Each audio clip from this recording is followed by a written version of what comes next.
Hello, and thank you for being here. I would like today to talk about AI as human augmentation, and I didn't want this to be a speech with a PowerPoint. I'd like to go back to basics and, yeah, have it as a starter for conversation. And if you have any points that you would like to make, if you think that a certain topic is worth covering more, please reach out on LinkedIn and let's continue a conversation after these 25 minutes. So, GPTs. I see GPT as a general purpose technology, just like electricity or internet. And as such, it just allows us to do whatever we want faster and more of, so that we can do less of what's annoying and focus on what's important for us. And it's interesting, the big question everybody's asking, is AI evil? Is it going to take over our jobs? Is it going to be our overlords? And is it a force for good or for evil? And to me, it's a force for humanity. It's a force multiplier of all our traits and goals. And as humans, of course, we are not always the most noble and kind and good 100% of the time. So you scale anything, and it multiplies that factor of goodness or greatness or evil, if you will. It reminds me of this discourse about social media, right? Is it good or bad? And you could do great things and reach an amazing amount of people like you were never before able to. And that could be a platform for and giving a voice to those that didn't have a voice before. And of course, we know that social media has become instrumental in also fueling biases and hatred and inciting violence and war. And is it a problem of a tool, of a social media network, this or the other? And of course, there is a responsibility for developers and the owners, product owners of any tool, to make it safe to use and to have an ethical foresight in how it could be potentially used, and to try to minimize the risks, of course, of bringing harm to people. But as a tool that scales human voice, it's all in the hands of the operator of that tool, and whether it will be used for good or bad. And the same thing, I think, with AI, right? We've seen examples, incredible examples, where now we are able to do things we weren't able to do before. And we, of course, also see the not so good factors, like the bias is also scaled, of course, and multiplied.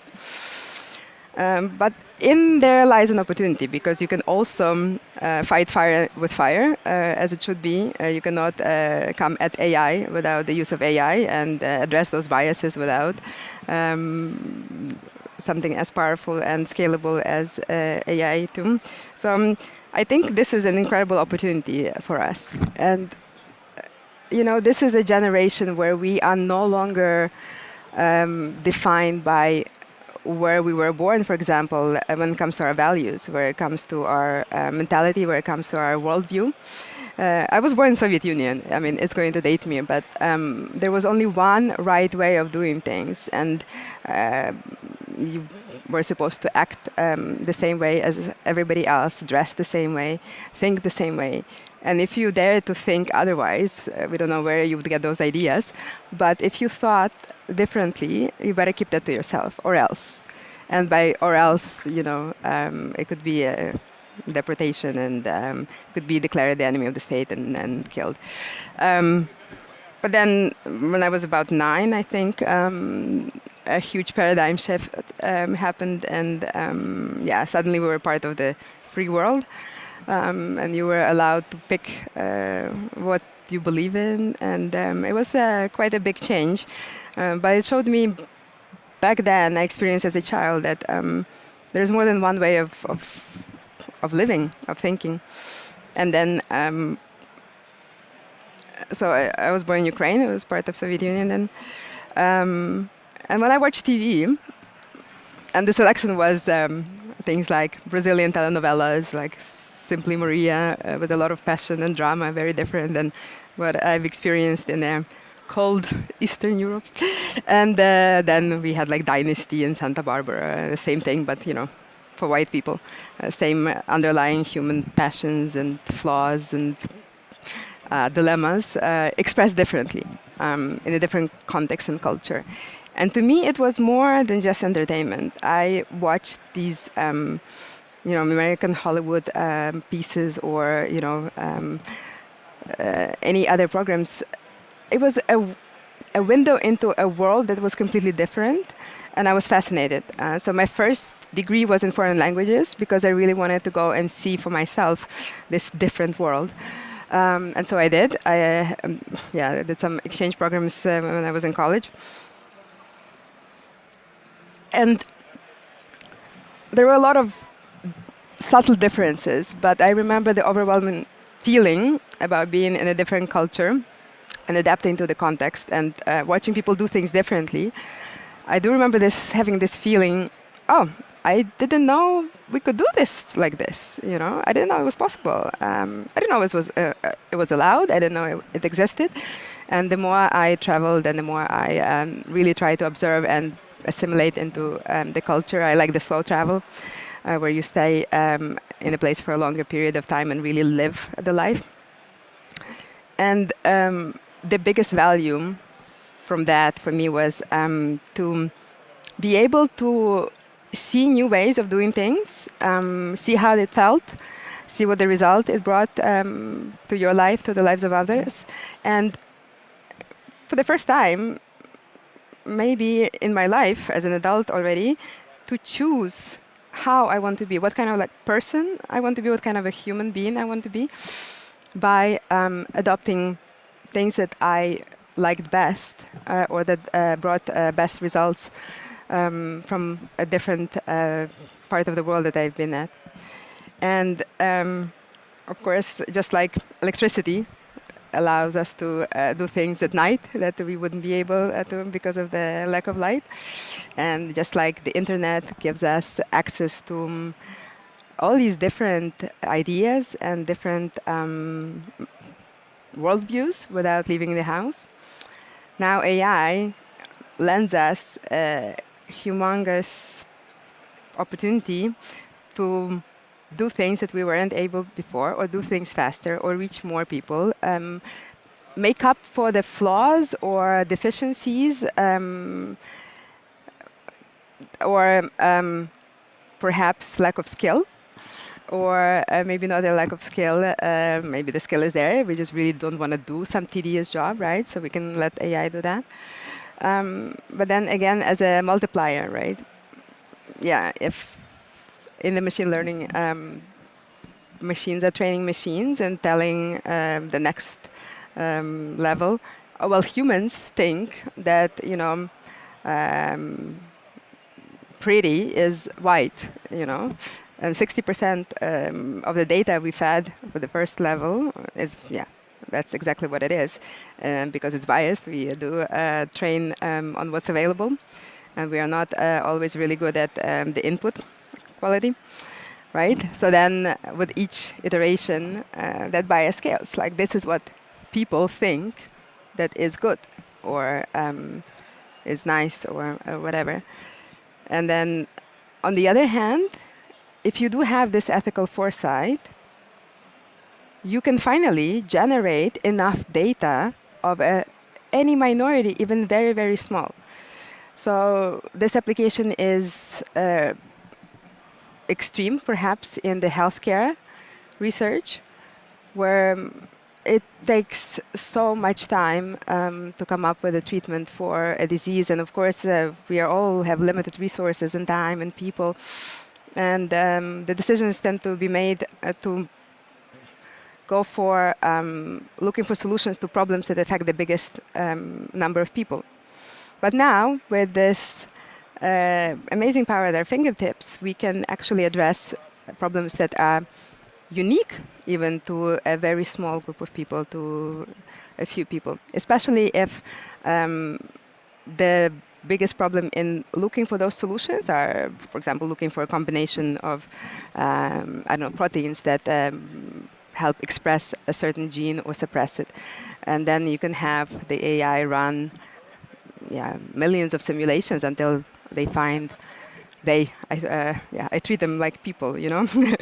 It's interesting because since we can scale any trait or any goal, there is an argument. I'm doing a little bit of a divergence from the storyline, but you know, this argument where, you know, if you are going to treat somebody bad, then it's good that you do that to an AI and not a real person, right? But on one hand, like nobody suffers, but on the other hand, we're creating a future right now, right? And we are refining what kind of humans, what kind of people, what kind of beings we're going to be, and we are raising ourselves.